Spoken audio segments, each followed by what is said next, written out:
Baik, perkenalkan nama saya Adrian Maulana. Di sini kami akan mempresentasikan tentang laporan kami, yaitu laporan proyek akhir penetration testing di View AE.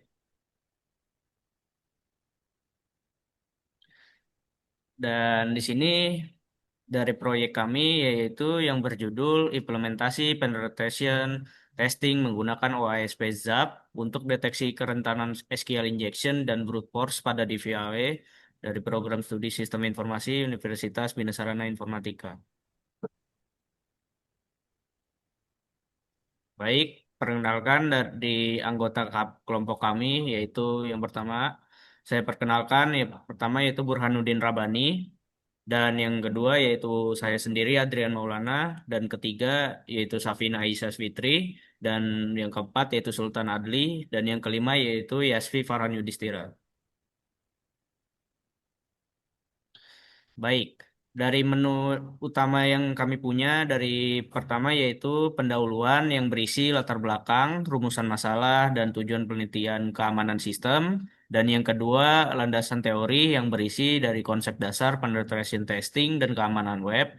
Dan yang ketiga yaitu setup DVAE yang berisi konfigurasi lingkungan pengujian aplikasi vulnerable.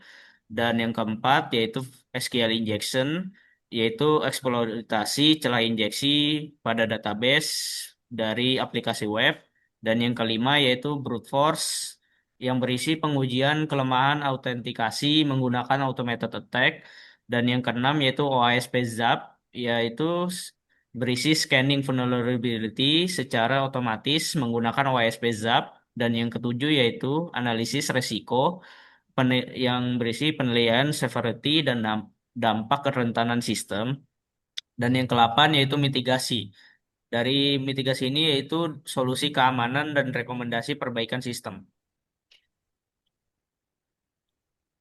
Baik, yang pertama yaitu pendahuluan, penjelasan latar belakang dan rumusan masalah, dan juga tujuan dari pengujian keamanan aplikasi dari web yang kami uji.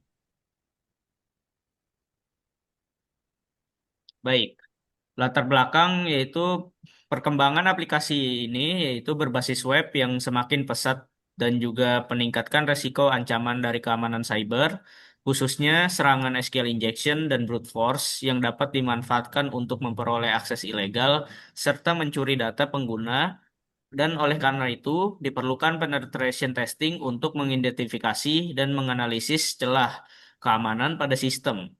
Dalam proyek ini, kami melakukan pengujian yang dilakukan menggunakan DEM Vulnerable Web Application atau DVLA sebagai media simulasi serta OSP ZAP sebagai tools automated penetration testing guna untuk memproses deteksi dan evaluasi kerentanan aplikasi web secara lebih efektif dan sistematis. Baik, akan dilanjutkan oleh teman saya yaitu Safina Isa Fitri. Sini itu ada rumus masalah. Rumus masalahnya itu dibagi tiga. Yang satu itu bagaimana proses identifikasi internan, SQL, interject, dan brute project pada aplikasi DVWA. Yang kedua itu seberapa efektif OWASP ZAP dalam mendeteksi kerendahan keamanan aplikasi web. Yang ketiga itu bagaimana langkah mitigasi yang tepat untuk mengurangi resiko eksploitasi kerendahan pada sistem.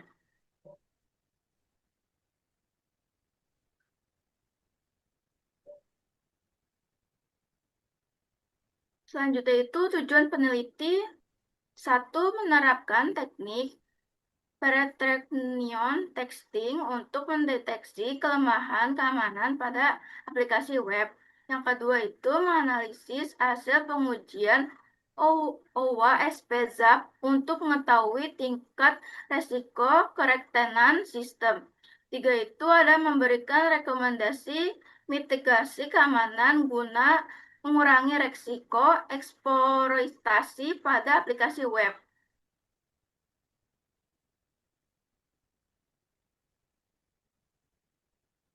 Selanjutnya itu ada dua lantasan teori konsep dasarnya itu penetration testing dan keamanan web.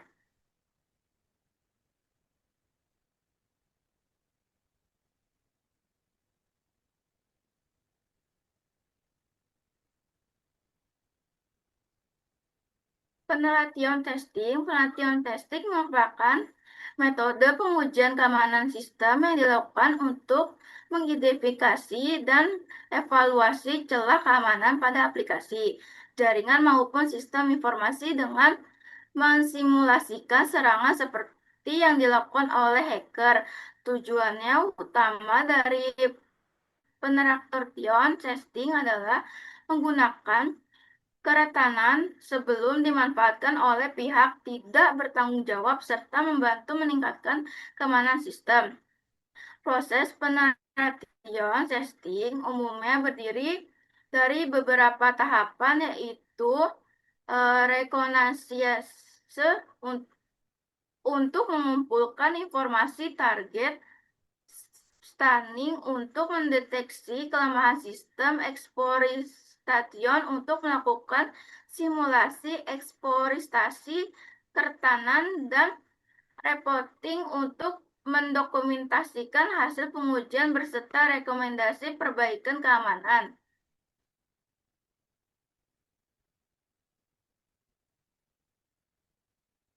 Selanjutnya itu ada WASP dan WASP-ZAP. WASP Open World with Application Security Project. WASP adalah organisasi global non-profit yang berfungsi pada peningkatan keamanan aplikasi web melalui standar dokumentasi dan evaluasi keamanan siber. Yang pertama itu ada organisasi keamanan aplikasi web, dua ada pembuatan standar OWASP SP Top 10, tiga ada fokus pada edukasi keamanan siber. Selanjutnya itu ada OWASP ZAP. OWASP ZAP adalah source open source yang digunakan untuk menggunakan vulnerability scanning dan penelitian testing pada aplikasi web secara otomatis maupun manual. Contohnya itu ada satu tools vulnerability scanner, dua digunakan untuk penelitian testing, tiga itu ada mendeteksi SQL, indeksasi SSS, dan vulnerability lainnya.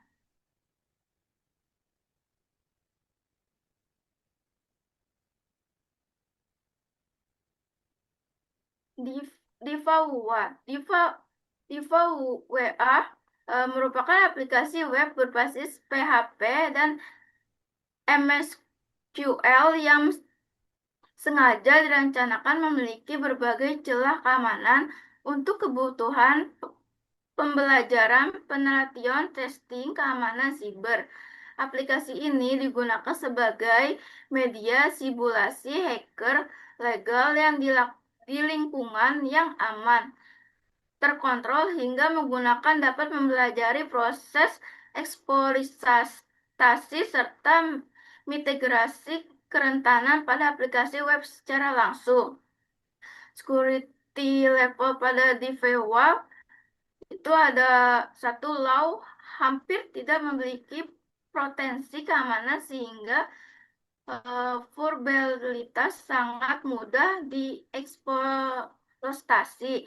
Dua itu ada medium memiliki pelindungan dasar namun masih dapat dilewati dengan teknik tertentu. Tiga itu ada hide menggunakan mekanisme keamanan yang lebih kompleks untuk mempersulit proses eksploitasi.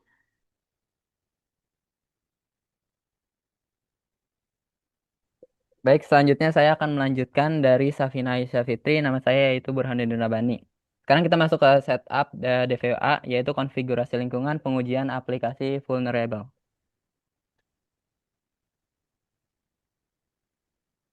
Yang pertama kita sebelum menjalankan berbagai jenis kerentanan, kita akan menginstalasi dan login DVOA-nya. Jadi pada tahap awal pengujian, aplikasi DVOA itu berhasil dijalankan melalui web server Laragon dan menampilkan halaman login utama. Jadi untuk instalasi kita ke website resminya, yaitu lewat GitHub untuk mendownload aplikasi DVOA ini. Dan kita langsung ke halaman login setelah di beberapa setting untuk DVOA ini. Jadi penggunaan kemudian melakukan login menggunakan defaultnya yaitu admin serta passwordnya bawaan dari sistem sehingga dapat masuk ke dalam dashboard DVWA-nya tanpa kendala. Hal ini menunjukkan bahwa proses instalasi web server, database, serta konfigurasi awal aplikasi telah berjalan dengan baik dan siap digunakan untuk pengujian keamanan sistem.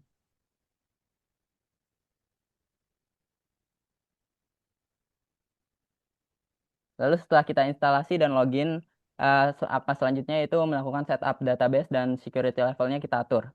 Jadi setelah proses instalasi berhasil dilakukan, tahap berikutnya adalah menjalankan fitur create reset yang ada di DVOA-nya. Jadi itu tuh buat ulang struktur database pada DVOA serta data awal sistemnya. Terus munculnya pesan setup successful itu menandakan konfigurasi database berhasil dilakukan tanpa error. Selanjutnya juga tingkat keamanan DVA yang diatur menjadi low melalui menu DVA Security agar seluruh kerentanan aplikasi dapat diuji dengan lebih mudah selama proses penetration testing berlangsung. Sekarang kita masuk ke poin 4 yaitu menggunakan jenis kerentanannya yang kita gunakan dalam proyek ini yaitu SQL injection, yaitu eksploitasi celah injeksi database pada aplikasi web.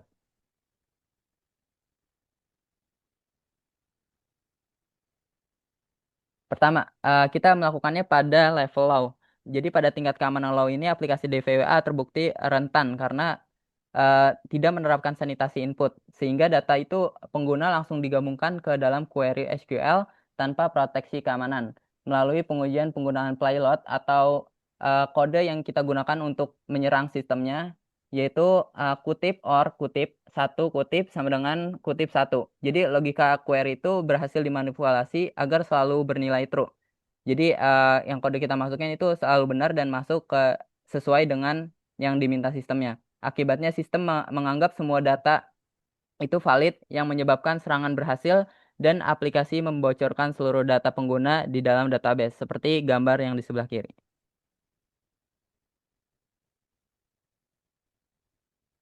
Lalu pada SQL injection pada level medium. Jadi pada tingkat keamanan medium ini aplikasi menerapkan proteksi melalui menu drop down, metode pause, dan fungsi penangkal karakter khusus. Meskipun demikian, mekanisme ini masih dapat di-bypass menggunakan fitur inspect element untuk memodifikasi parameter HTML secara langsung. Bisa dilihat di sebelah kiri. Jadi untuk melakukan inspect elemennya, kita tinggal ngubah di bagian paling atas saja dari beberapa data.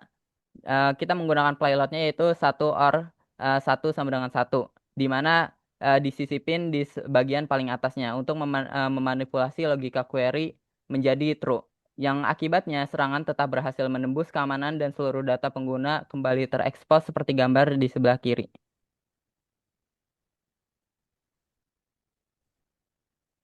Lanjut pada SQL injection pada level high. Pada tingkat keamanan high ini, aplikasi memperketat perlindungan menggunakan form pop-up dan perintah limit 1 untuk membatasi output data yang ditampilkan. Namun, batasan tersebut berhasil di-bypass melalui teknik union-based SQL injection dengan menggunakan payload terus tanda kutip union select first name, last name from users, terus pagar. Query penyerang ini berhasil digabungkan dengan query asli. Sementara query tanda pagar ini berfungsi untuk mengabaikan sisa query dari server, termasuk perintah dari limit 1. Hasilnya itu eksploitasi tetap berjalan sukses dan aplikasi kembali membocorkan seluruh data pengguna.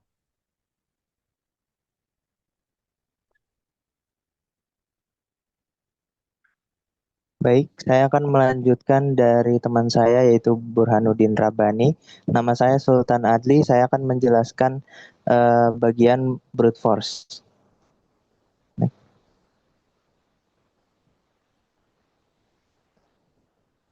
Nah, kita masuk ke bagian brute force level low. Nah, pada tingkat keamanan level low ini, aplikasi sama sekali tidak memiliki proteksi brute force, ya, seperti red limiting atau penguncian akun. Nah, Ketiadaan pengamanan ini bisa kita eksploitasi secara otomatis menggunakan tools seperti Burp Suite atau OWASP melalui metode dictionary attack pada parameter password.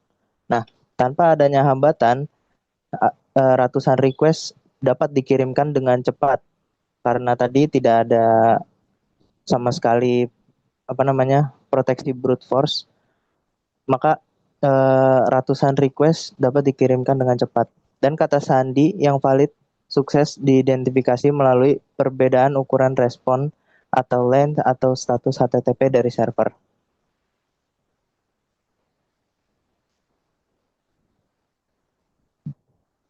Nah, pada brute force tingkat level medium, pada tingkat keamanan medium, aplikasi mulai menerapkan mitigasi, yaitu menggunakan fungsi sleep 2 yang berarti menunda respon selama 2 detik setiap kali kita mencoba autentikasi gagal ya, guna memperlambat serangan otomatis.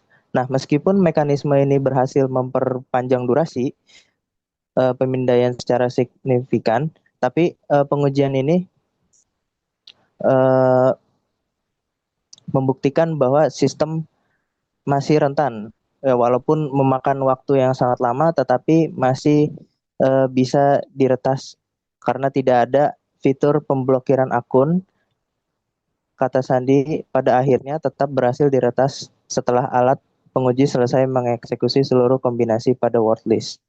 Ya, bisa dilihat gambar yang di samping ini, dia sebenarnya itu ada delay yang sangat banyak. Oke, lanjut.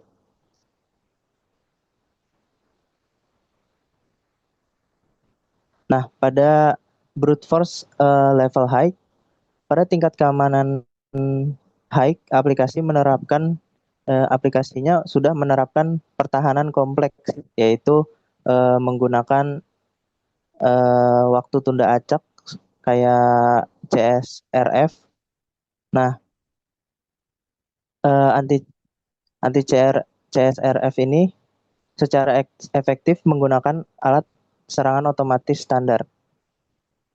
Waktu itu saya menggunakan anti CSRF, saya sudah coba, tetapi tetap tidak bisa. Nah, akhirnya karena tidak bisa menembus, saya menggunakan teknik client-side automation penetration testing dengan menyuntikkan script JavaScript khusus langsung ke dalam konsol browser.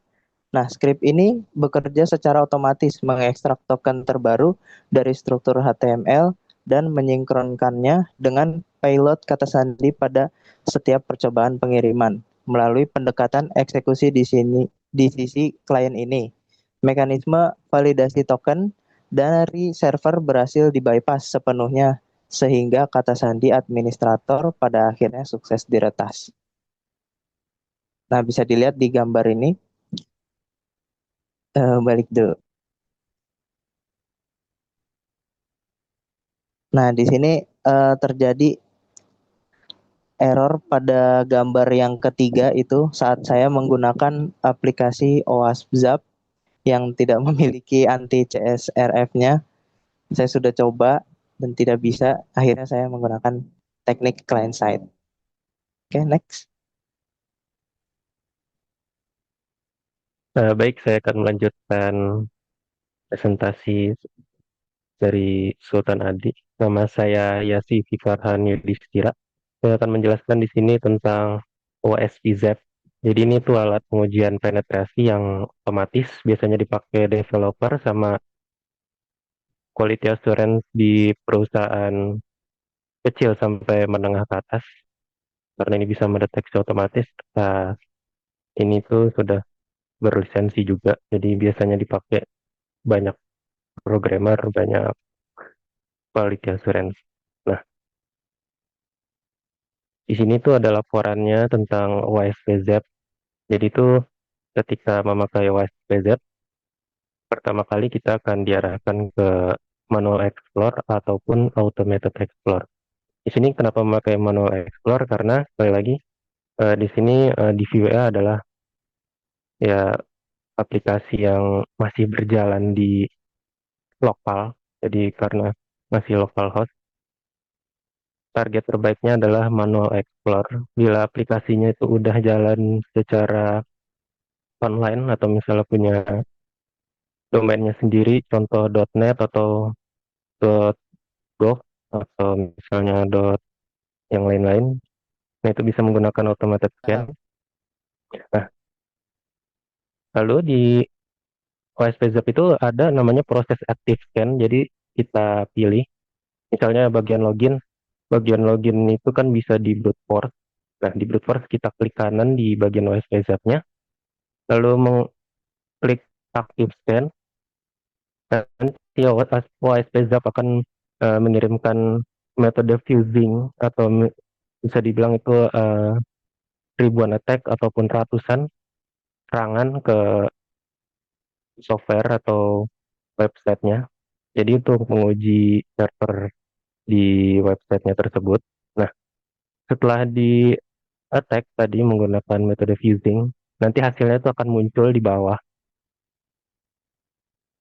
Hasilnya itu biasanya akan ada beberapa tanda merah, oranye, kuning, dan biru. Nah, yang tertinggi itu biasanya warna merah. Bisa dilihat di foto di kiri. Nah, itu tingkatnya high, biasanya merah itu high. Dan di situ juga ada tulisannya. Jadi kalau misalnya penetration testing yang tadi udah digunakan nama OSP Zap terbukti eh, ada kerentanan, nanti OSP Zap langsung ngasih tahu ternyata ini kerentanan. Nah, kerentanan yang udah dicek ini adalah SQL injection pada brute force. Nah, kenapa tulisan SQL injection ya karena metode di VWA itu kan mengambil dari PHP-MyAdmin.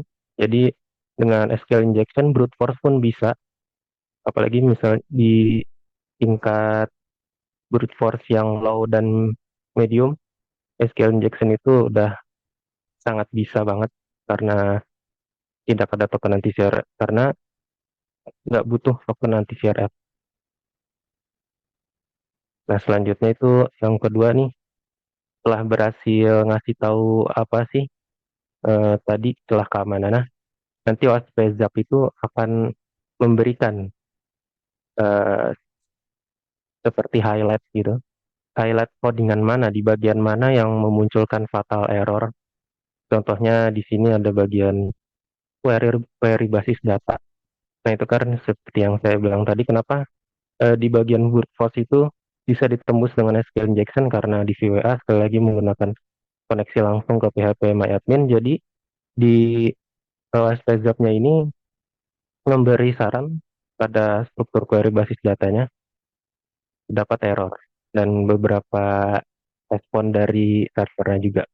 Nah, setelah eh, menampilkan respon ini, WASP-ZAP juga bisa eh, mendokumentasikan atau mencetak laporan misalnya untuk kebutuhan yang tingkat tinggi atau misalnya laporan bulanan.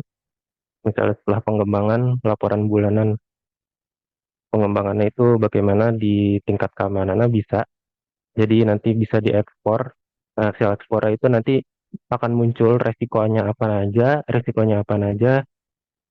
Kalau tingkat keyakinan OSPZ terhadap celah keamanan tersebut, lalu semua URL dan di mana saja query-query yang salah akan diekspor juga. Dan itu juga bisa jadi acuan buat developer ataupun pengembang untuk melakukan pembaruan selanjutnya. Jadi karena tadi sudah banyak laporan-laporannya yang muncul, biasanya ini dibuat untuk uh, acuan gitu, acuan lanjutnya. Nah, selanjutnya itu ada analisis resiko. Yang pertama adalah resiko SQL injection. Sekali lagi yang seperti saya bilang, di VWA ini sangat bergantung dan dengan koneksi PHP-nya MyAdmin. SQL injection itu adalah hal yang paling gampang karena koneksinya itu nggak dilindungi sama sekali, apalagi ketika di tingkat low dan tingkat medium. Nah, jadi ketika penyerang menggunakan SQL injection, jadi si seluruh database-nya itu bisa diekstrak ke penyerang. Di sistemnya itu nggak bisa memfilter atau melindungi database-nya yang di PHP-admin sendiri karena penyerangnya bisa dengan mudah membypass sistem dari DVWA-nya. Nah, lalu ada risiko brute force. Nah, seperti yang tadi sudah saya bilang, karena ini tadi sangat bergantung dengan database yang ada di PHP-admin, aplikasinya DVWA ini, atau websitenya. Brute force ini merupakan hal yang cukup mudah di bagian low dan medium, ya karena ya ketergantungan tersebut. Tapi ketika dinaikkan ke keamanan tingkat high, DVA itu mengupdate sistemnya, memperbarui sistemnya dengan jeda waktu, dengan token anti CSR, ISRF yang biasanya tuh diganti-ganti dalam 1 menit ataupun per detik. Jadi misalnya penyerang mau menggunakan brute force di keamanan yang high, harus menggunakan inspect langsung dari client side. Selanjutnya ada mitigasi. Nah, mitigasi yang pertama itu merupakan rekomendasi dan strategi mitigasi keamanan dari kami. Yang pertama itu menggunakan prepare statement. Jadi prepare statement itu memisahkan data input dari pemerintah SQL murni sehingga payload berbahaya tidak akan dieksekusi ke server karena sekali lagi DVA ini bergantung banget sama PHPMyAdmin sebagai database-nya. PHPMyAdmin tidak bisa melindungi payload yang banyak, oleh karena itu biasanya untuk memitigasi dari ancaman-ancaman yang sudah kami jelaskan sebelum-sebelumnya, menggunakan prepare statement itu adalah rekomendasi yang paling baik. Lalu yang kedua itu ada validasi dan sanitasi input.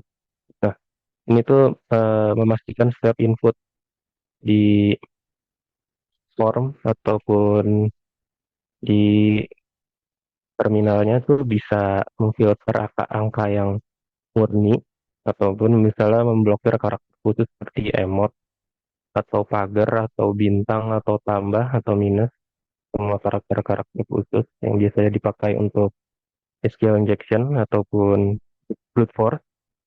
Nah, ini rekomendasi yang sangat kami sarankan karena untuk mencegah datanya masuk ke database di PHPMadmin, validasi input ini merupakan rekomendasi yang sangat bagus dan sangat kami rekomendasikan. Selanjutnya, Baik, saya akan melanjutkan dari teman saya. Eh, Rekomendasi selanjutnya dan strategi mitigasi keamanan itu yaitu menerapkan akun logout. Ya, di sini akun logout ini untuk mengunci akun pengguna atau memblokir IP secara otomatis setelah beberapa kali kegagalan login berturut-turut. Jadi eh, si peretas ini tidak bisa terus-terusan mencoba password yang gagal secara berturut-turut karena kalau dia melakukan itu maka akunnya otomatis akan terblokir dan tidak bisa melakukan login kembali. Nah, yang kedua itu integrasi CAPTCHA dan kebijakan sandi. Nah, rekomendasi ini sangat kami anjurkan untuk memastikan autentikasi dilakukan oleh manusia. Nah, jika robot yang melakukan autentikasi maka tidak akan bisa untuk menangkal bot otomatis juga. Nah, serta mewajibkan penggunaan kombinasi kata sandi yang kompleks. Baik, sekian presentasi dari kelompok kami. Terima kasih banyak atas waktu, perhatian, serta kesempatan yang telah diberikan kepada kelompok kami. Kurang lebihnya mohon maaf. Wassalamualaikum warahmatullahi wabarakatuh.